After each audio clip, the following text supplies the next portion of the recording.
I love it. I love it.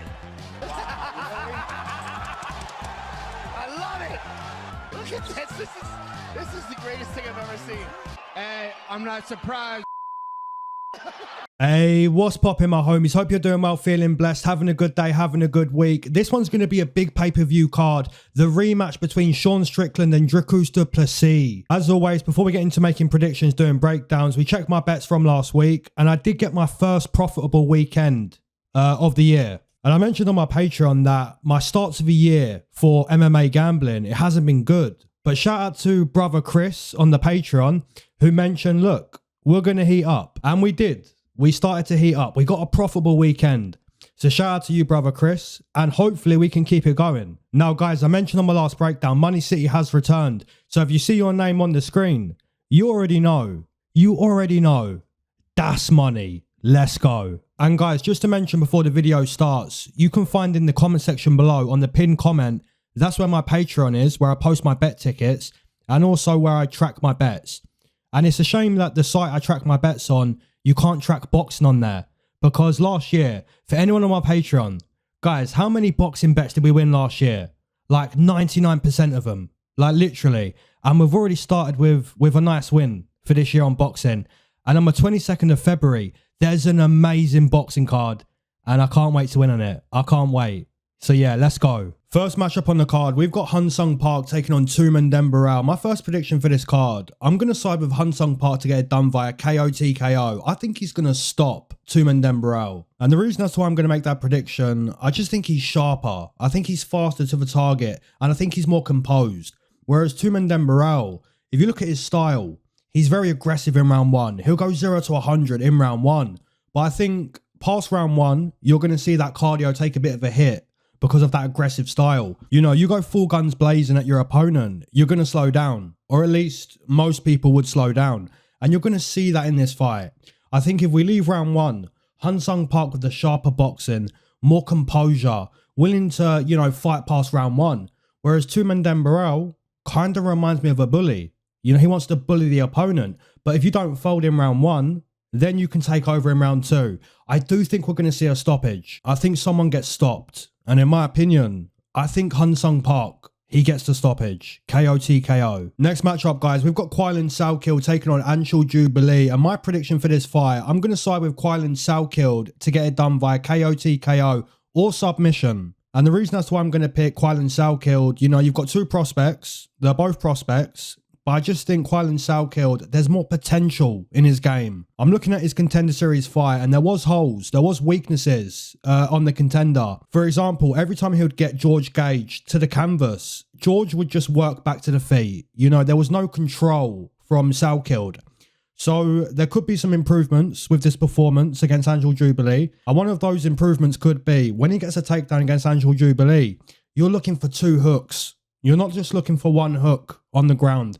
You're looking for both hooks to control the opponent, to keep the opponent on the canvas. So that's something that Quillan Salkilld could show in this fight. And I just think he's, you know, a prospect with good potential. And I also think Anshul Jubli, he does have potential. But if he wants to win the fight against Salkilld, you keep the fight on the feet. You just kickbox if you're Anshul Jubli. But I do think we're going to go to the canvas. And I think that's potentially where the stoppage is. So yeah, that's my pick. I'm going to side with Quillan Salkilld. Guys, moving into the next matchup, we've got Jousset taking on Micallef. And in my opinion, the prediction's Jousset. The pick is Jousset all day. You know what I'm saying? And the reason that's why I believe that, you know, he did get butchered. He got butchered by Brian Battle, yeah? And in front of his own people. And then Brian Battle gets on the mic and starts to basically terrorize the French crowd, which was, you know, that was comedy gold. That was comedy gold. Even if you're French, yeah, you like to see that. You like to see that because that was good stuff. You know what I'm saying? Shout out to Brian Battle. Shout out to the Butcher. But yeah, in my opinion, Jousset, that's the pick. Because Micallef, he doesn't have the experience, yeah? He doesn't have the experience. And Jousset, he is a prospect. And he's also a prospect that's coming off a nasty loss in front of his own people. And now he's going to fight in front of his second people, which is the Australians, the Aussies. And he's going to butcher Micallef. He's going to butcher him. Micallef, in my opinion, if he wants to win this fight, there's a submission. Yeah, there's a submission. You bring Kevin Jousset to the canvas and you find that submission. But that's not going to happen in my opinion. But I think Kevin Jousset, you know, the striking, the wrestling, the grappling, I think against someone like Jonathan Micallef, it should be good to go. So yeah, in my opinion, Kevin Jousset, that's the pick. Next matchup, we've got Kody Steele taking on Rongzhu, and there's a massive experience difference here. Rongzhu has all the experience you could want going against a 7-0 Kody Steele. However, Kody Steele has amazing wrestling and amazing grappling, and he does have power on the feet. So in my opinion, if you're Kody Steele, you do want to land a big few punches on the feet. You know, land a big few punches. But against someone like Rongzhu, you want to just get those takedowns, get the fight to the canvas, look to grapple, look to wrestle, look to smash the opponent on the ground. And if you're Rongzhu, you know, you really should win this fight. You really should, man. You have so much experience. But the thing is, he's defensively bad. He's a bit of a punch bag. And looking at his UFC performances, you know, they're not that good. They're really not that good. So although Kody Steele doesn't really have the experience to the point where you want to lay a massive unit bet, I do still think he gets the takedowns. I do think his grappling, his wrestling, and also his fight IQ should show against someone who's defensively bad like Rongzhu. So I'm going to take Kody Steele to win this fight. I'm not super confident, but I just think, you know, Rongzhu, defensively bad, and he doesn't look to be evolving. You know, so much experience, but you'd never really guess it watching him fight. So my prediction is going to be Kody Steele. Next matchup, we've got Wang taking on Bruna, Brasil. And guys, we've got to speak about Wang, who lost as a massive favourite against Gabby Fernandez. But guys, do remember, winning and losing is part of the game. You know, if you're a fighter, you're going to experience winning, you're going to experience losing. It's part of the game. But the disappointing thing is she was such a massive favourite and she got dusted, you know, and that stays in the mind of the fan. It stays in the mind of the gambler when you see someone who's such a big favourite and they lose. So that's the most disappointing thing. It's the fact that she was so favoured to win and she didn't. However, Bruna, Brasil on the flip side was not expected to win against Molly McCann. And I actually took Bruna, Brasil as a plus 350 or a plus 300 against Molly McCann. And I had people in my comment section saying, you know, Molly McCann isn't going to lose to Bruna, Brasil. And I couldn't believe to see that. I couldn't believe it because Molly McCann she's a pit bull. She's a meatball, you know. She's not really on the same level as Bruna, Brasil. And we saw that. And when I was watching that fight, I was just thinking, this is exactly how the fight should go. This is exactly it. You know, Bruna, Brasil with the technique, the speed, the management of range, the kicking ability, the Muay Thai ability of Bruna, Brasil against someone who's a pit bull, who's just going to walk forward and wing bombs, someone who's not as technical as Bruna, Brasil. And she showed that as a massive underdog. Now, here's the thing. Styles make fights. Styles make fights. When I spoke about Wang against Gabby Fernandez, I mentioned that Gabby Fernandez is a boxing coach over in Brazil. So she trains boxing, she teaches boxing. And I also mentioned that she's got good power and good head kicks. And I also said the only way she was going to beat Wang was to stop the opponent. And she did. She found the chin. She translates the power to the target and actually stopped Wang. Now, here's the thing. Bruna, Brasil's more technique. She's more management of range. She's more speed. She's more timing. And it's not too much about power. So people are going to look at Wang, who lost as a massive favourite. Then they're going to look at Bruna, Brasil, who won as a massive underdog. They're going to see it's women's mixed martial arts. And they're going to pick Bruna, Brasil. But styles make fights. And Bruna, Brasil doesn't really have the power to stop someone like Wang. So it's going to be more about technique. And the boxing does go to Wang. So in my opinion, although she put on a disappointing performance, had a disappointing result in her last fight, I do believe Wang gets it done on the scorecards. So that's the pick. Next matchup, we've got a very fun fight. We've got Tom Nolan versus Slava. This is very fun because, as we know with Tom Nolan, he's very young. He's still growing fight to fight, still evolving fight to fight, day in, day out in the gym. But on the flip side, Slava's very different. He's not really evolving too much at this point. He's kind of reached his full potential, as you would at like 33, 34 years old. So that's what's fun about this fight. You've got a new timer versus an old timer, and it makes it fun. And that's kind of the same situation that Slava experienced in his last fight against Chase Hooper. As we know, Chase Hooper, very young, right? He's still evolving, still improving fight to fight. And what we have to mention with that performance, that fight there, Chase Hooper dropped Slava. Let me say that again. Chase Hooper dropped Slava. And, you know, that's still a surprise. That's still a shock. And let's be completely honest, right? Let's be completely 100% honest. Chase Hooper didn't drop Slava because Chase Hooper has good striking. And it's not a case of Slava not having a chin. It was purely a case of, you know, you train for a certain opponent because you know their skill set. And anytime you train for someone like Chase Hooper, you're not going into the gym thinking, I've got to be defensively sound on the feet, right?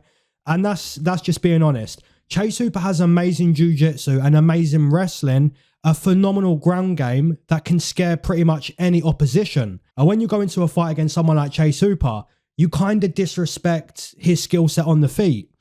And that's a dangerous thing to do because Chase Hooper is still evolving.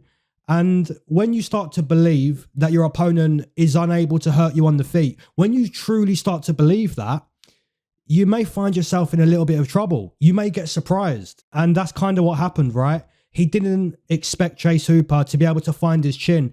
And if he did find his chin, he thought, you know, it's Chase Hooper. It's Chase Hooper. What's he going to do? Punch a hole through my chin, drop me to the canvas. Well, he kind of did. He kind of did. And I did have a bet on Chase Hooper. And once he dropped into the canvas, and by the way, guys, a wise man once said, the best takedown is a knockdown. And that's what Chase Hooper done. He dropped him. He surprised him. And then he went to work on the canvas. So I'm looking at that knockdown by Chase Hooper, and I'm just thinking it's a case of being surprised. It's not like a thing where Slava's chin is starting to fade. It's just a case of being surprised, not expecting it. Now, against someone like Tom Nolan, he's a striker. So Slava's expecting a stand-up war. Now, Tom Nolan does have the youth on his side, but he doesn't have the experience. And that's kind of making me lean towards Slava. I just think he's been around for a while. He's experienced everything there is to experience. He's not been a champion in the UFC, but he's very experienced. And I just think if we get a 15-minute striking contest, I do expect Slava to essentially teach Tom Nolan. And like I say, Tom Nolan's young. He's still learning fight to fight. And this should be a learning lesson. So yeah, my pick, give me Slava. Next matchup, we've got Jack Jenkins taking on Gabriel Santos. And my prediction for this fight, I'm going to take the Brazilian Jack Jenkins. Sorry, no, that's not right. I'm going to take the Brazilian Gabriel Santos to win this fight against the Aussie for Jack Jenkins. And I'm a big fan of Jack Jenkins. I am. I've not picked against him yet. I took him on the Contender Series. I've picked him in every single UFC fight until this point. But I am going to pick against him for the first time. And the reason that's why I'm going to do that, I just think Gabriel Santos, he's a little bit more likely to push the pace, to offer more in a fight. Don't get it twisted though. Jack Jenkins, his Muay Thai kicks are phenomenal. He's got big power. But I just think Gabriel Santos, he's going to push a pace. He's going to be there to fight. And he does get very reckless, you know. Gabriel Santos can get too reckless, and that has cost him in the past. So there is a case that Jack Jenkins can stop, and he might drop Gabriel Santos. But I do like the Brazilian. I like his willingness to fight. And I just think he's going to push a little bit more of a pace against Jack Jenkins. So my prediction will be the Brazilian, Gabriel Santos. Next matchup, we've got Jake Matthews taking on Francisco Prado. And guys, in my opinion, I like Jake Matthews to win this fight. I really do. And I think he's actually the best Aussie prediction to make on this card. There's a few Aussies on the card. And by the way, shout out to all the Aussies. Yeah? Shout out to the Aussies, man. I know I've got a few subscribers from that region. And shout out to you guys.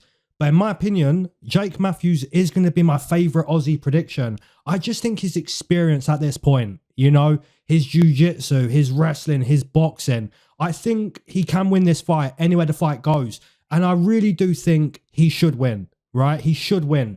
Now, don't get it twisted. Francisco Prado, this guy's got power. He's got serious power. But Jake Matthews can crack. He can box. He's got technique. He's got experience. Jiu-jitsu, wrestling. Jake Matthews, you really should win this fight. And I think you will win this fight. It's just, don't let the Argentine find your chin.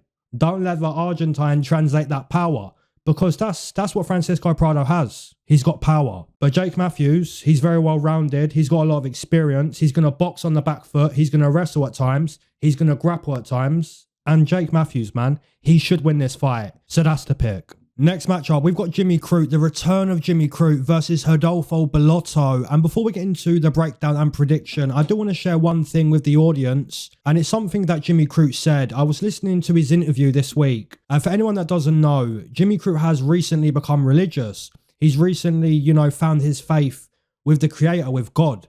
And the interviewer asked Jimmy Crute, he said, look, Jimmy Crute, how has the training camp been this fight with your newfound faith? And I love the response. I absolutely love the response of Jimmy Crute.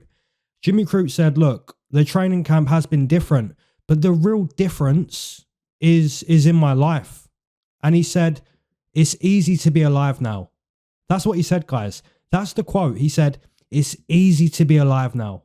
And when I heard that, it's just like, wow, perfect, amazing. You love to hear that. You love to see that, And that kind of indicates that previously to God, it wasn't easy for Jimmy Crute to be alive. And a lot of people can relate with that. It's not about how much money you're going to have. That makes life easy to live, It's not about how many cars you've got, how many houses you've got.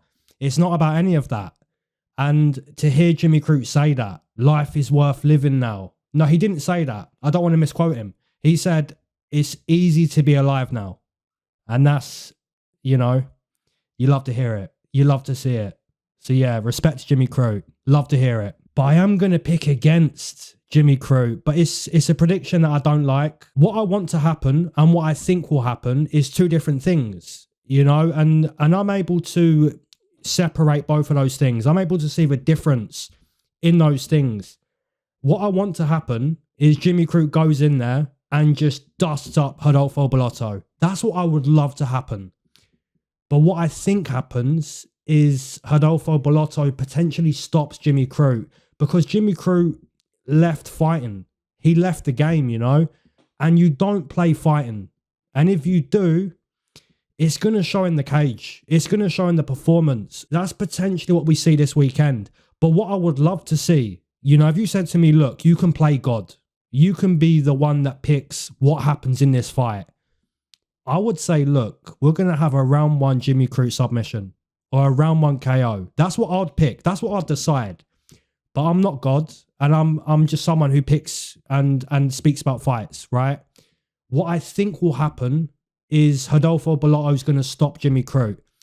But like I say, man, I'll say it again. I hope I'm wrong. I hope I'm wrong, man. I hope Jimmy Crute, because he's got so much potential. He's shown that over the years, but he has left the game.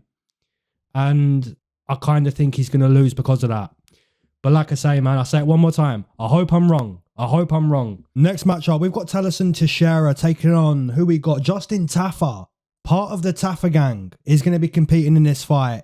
And it's a phenomenal fight. It really is, because Tallison Teixeira, he's undefeated. He's very tall and he's very dangerous. And on the flip side, you've got Justin Tafa, who isn't as tall as Tallison Teixeira, but in terms of heart, he may be taller. We don't know. We have to find out in this fight, because has Tallison Teixeira been hit with the type of power that Justin Tafa has? And Justin Tafa is going to test his chin. He is going to find a big punch or multiple big punches if Tallison Teixeira can take it. We're going to find out.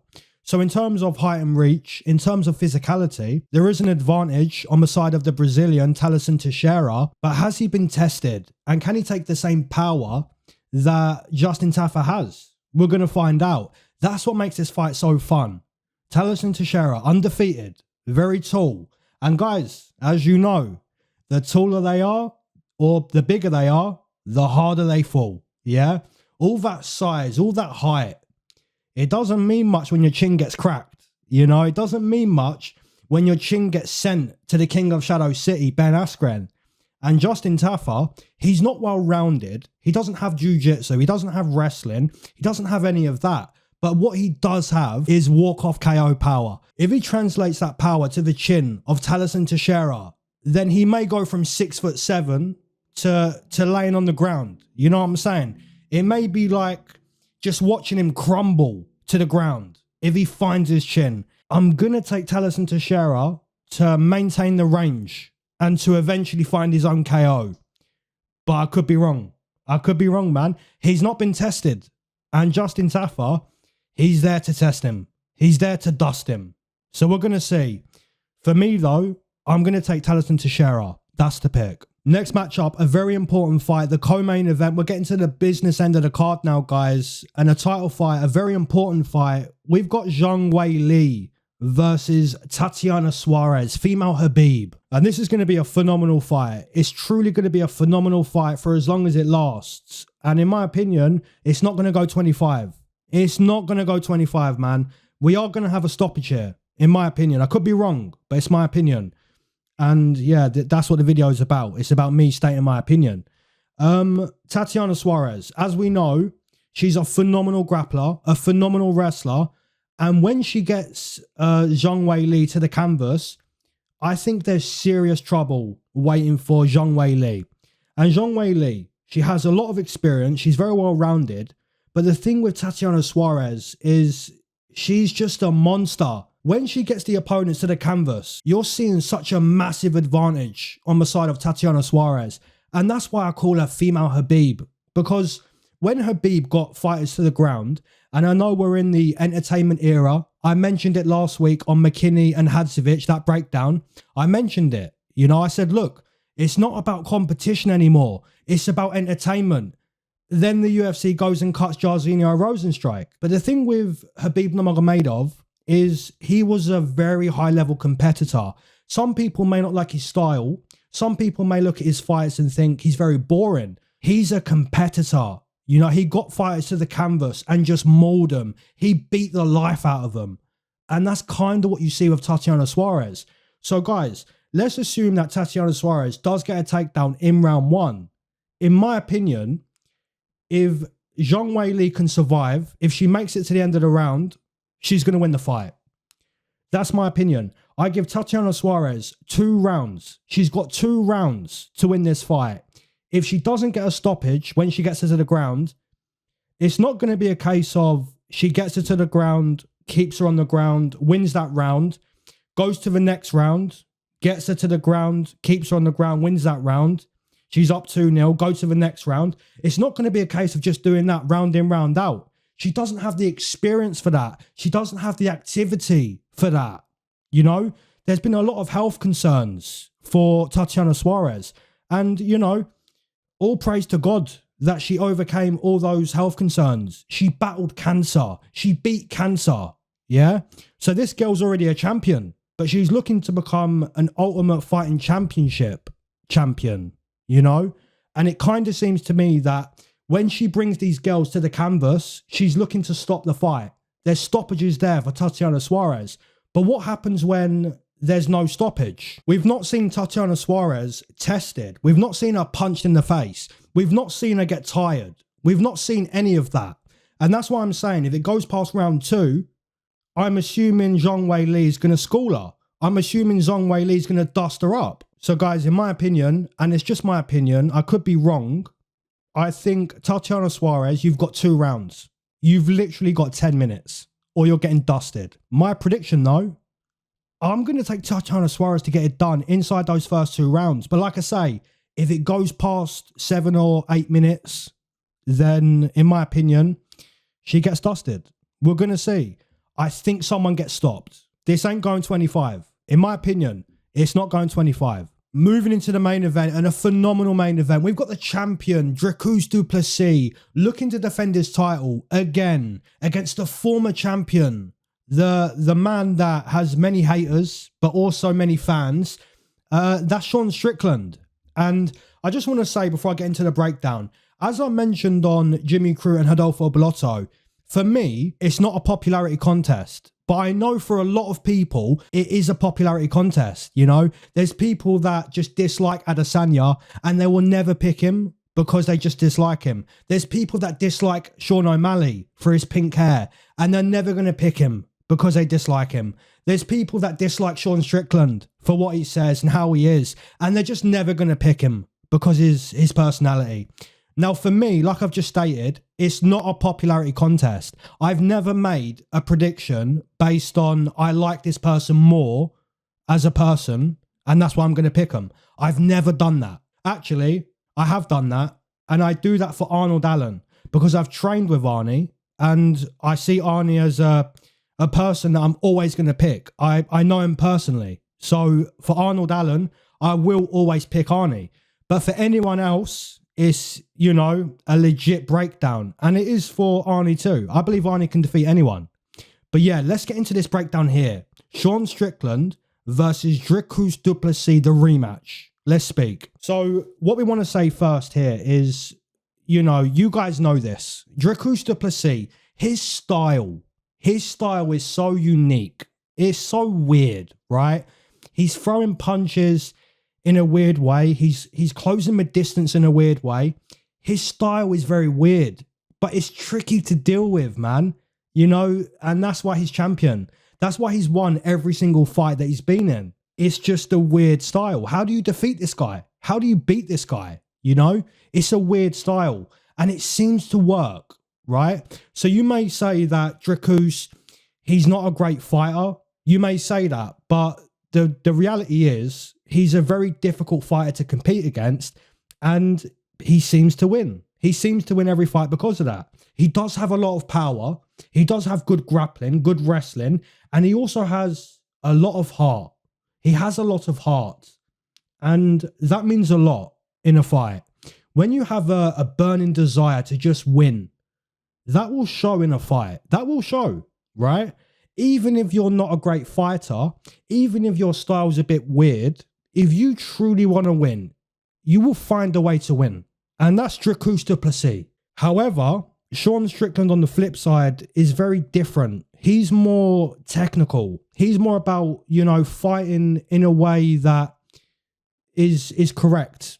You know, if you ask a coach whose style is more correct, Dricus du Plessis or Sean Strickland, the answer is Sean Strickland. You know, the jab, the Philly shell, the teep, you know, the ability to stay in your face, but to be defensively sound at the same time. He's the technician. And one thing I want to say, guys, is in a rematch, it usually favors the technician. It really does. And that doesn't mean that Dricus du Plessis can't win this fight again, because in my opinion, he did win that first fight. I had 48-47 to Dricus du Plessis. It was a close fight. Some people think Sean Strickland won the fight, but we can all agree it was very, very close.